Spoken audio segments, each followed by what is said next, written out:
မြတိုက်တာနဲ့တူတူပါပဲပိုပြီးရုံမာတာကဒီမတရားတဲ့စာချုပ်တွေကိုဂိမ်းရဲ့စီကန်းချက်တွေကြားမှာဖုံးကွယ်ထားတာကြောင့်လူတွေကသေချာမဖက်ပဲလက်ခံလိုက်မိကြတာပါဒီလုပ်ငန်းဟာကိုရီးယားမှာတရားမဝင်ပေမဲ့သူတို့ရဲ့ရုံးချုပ်တွေကဂျပန်မှာရှိနေတာဖြစ်ပါတယ်ရှူယန်ကိုကယ်ဖို့အတွက်ကိုဝန်ကသားကောင်အဖြစ်ဟန်ဆောင်ပြီးအဖွဲ့တဲကိုဝင်ဖို့ဆုံးဖြတ်လိုက်ပါတယ်သူမဟာအဲ့ဒီဂိမ်းကိုဒေါင်းလုဒ်ဆွဲပြီးရှူယန်ကြုံခဲ့ရတယ်လို့မျိုးအစမှနိုင်အောင်လုပ်နောက်မှအကုန်ရှုံးအောင်လုပ်ပြီးအကျွေးယူဖို့အကွက်ထဲဝင်လိုက်ပါတယ်ကျမအများကြီးနိုင်နေတာပါဒါပေမဲ့တတိထားလိုက်တော့အကုန်ရှုံးသွားပြီဒီလောက်ခဏလေးအတွင်းမှာဝန်တန်း100ရှုံးတာပထမဆုံးမြင်ဘူးတာပဲအခုဘာလုပ်မလဲကျမမှာပတ်စံတပြားမှမရှိတော့ဘူးဘယ်လိုလုပ်ရမလဲဘေးနားမှာတငယ်ချင်းတွေရှိလာလူခေါ်ပေးရင်အတိုးရော်ပေးမယ်လေမရှိပါဘူးကျမကဂိမ်းပဲတနေကုန်ကစားနေတာဆိုတော့တငယ်ချင်းမရှိဘူးမိသားစုရောတယောက်တည်းနေတာပါကိုဝန်ကသူမမှာဘယ်သူမှမရှိဘူးလို့လိန်ပြောလိုက်တာကြောင့်အကျွေးတောင်းတဲ့လူတွေကသူမကိုဂျပန်မှာအလုပ်သွားလုပ်ဖို့တိုက်တွန်းပါတယ်လုပ်ပါမယ်ကျမတကယ်ကြိုးကြိုးစားစားလုပ်နိုင်ပါတယ်ဘာလုပ်ရမလဲ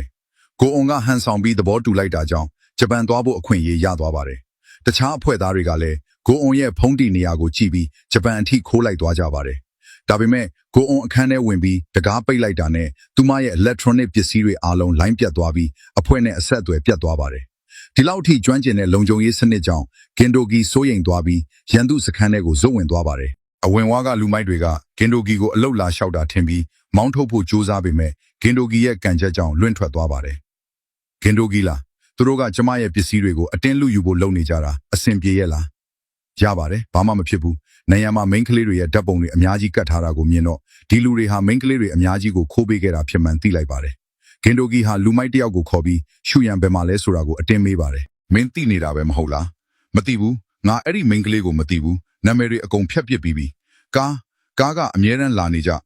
ဂင်ဒိုဂီရဲ့ဆုံးမမှုအောက်မှာလူမိုက်ဟာရှူယန်ရှိတဲ့နေရာကိုပြောပြလိုက်ပါတယ်နောက်ဆုံးမှာတော့ကလဲစားချေရေးအဖွဲ့ဟာရှူယန်ကိုကယ်ထုတ်နိုင်ခဲ့ပါတယ်ကိုရီးယားကိုဘေးကင်းကင်းနဲ့ပြန်ရောက်လာတဲ့ရှူယန်ကိုကြည့်ပြီးတငယ်ချင်းမလေးကငိုပြီးတောင်းပန်လိုက်ပါတယ်အဲ့ဒီအချိန်မှာပဲနောက်ထပ်အကူအညီတောင်းတဲ့ဖုန်းတစ်စောင်ရောက်လာပြန်ပါတယ်အမျိုးသမီးတစ်ယောက်ဟာအွန်လိုင်းကနေကလေးပစ္စည်းတွေ90%ရှော့ဈေးနဲ့ရောင်းနေတာကိုတွေ့ပြီးပတ်စံလွှဲပေးလိုက်ပါတယ်ဒါပေမဲ့ရက်အနှဲငယ်ကြာလို့ပါဆယ်ကိုဖွင့်ကြည့်တဲ့အခါမှာတော့အထဲမှာအုတ်ခဲတခဲနဲ့ငားများနေတဲ့ဓာတ်ပုံတစ်ပုံပဲပါလာပါတယ်သူမဟာရဲစခန်းကိုသွားတိုင်ပေမဲ့ရဲတွေကဒါဟာလူအချင်းချင်းအယောင်းဝယ်ဖြစ်လို့စုံစမ်းရခက်တယ်ဆိုပြီးလွှတ်လိုက်ပါတယ်ရန်ချင်းဟာကိုယ့်ဘာသာကိုလိန်လေသူကိုရှာဖို့ဆုံးဖြတ်လိုက်ပါတယ်သူမဟာလိန်လေသူရဲ့ post တိုင်းမှာဒါဟာလိန်နေတာပါလို့လိုက်ရေးပါတယ်မိနစ်အနည်းငယ်ကြာတော့လိန်လေသူကဖုန်းဆက်လာပါတယ်ဟယ်လိုနောက်ကျသွားလို့တောင်းပန်ပါတယ်အရင်ဆုံးဖုန်းရင်လဲလိုက်ပါအောင်လိန်လေသူကတောင်းပန်ရမယ့်အစားသူမကိုလှောင်ပြောင်ပြီးဖုန်းချသွားပါတယ်အဲ့ဒီနောက်မှာတော့သူမရဲ့ဖုန်းစီကိုဖုန်းခေါ်ဆိုမှုတွေအဆက်မပြတ်ဝင်လာပါတော့တယ်လိန်လေသူကသူမရဲ့ဖုန်းနံပါတ်ကိုအင်တာနက်မှာတင်ပြီးသူမကပဲလိန်လေသူပါလို့လိန်ပြောထားတာပါရန်ချင်းဟာဖုန်းအစ်စ်လဲလိုက်ပေမဲ့သူမအိမ်ပြန်ရောက်တဲ့အခါမှာတော့ပို့ဆောင်ရေးသမားတွေအများကြီးကသူမအိမ်ရှိမှစောင့်နေကြပါတယ်လိန်လေသူကသူမရဲ့လိပ်စာနဲ့အစားအသောက်တွေအများကြီးကိုမှားထားပြီးပတ်စံကို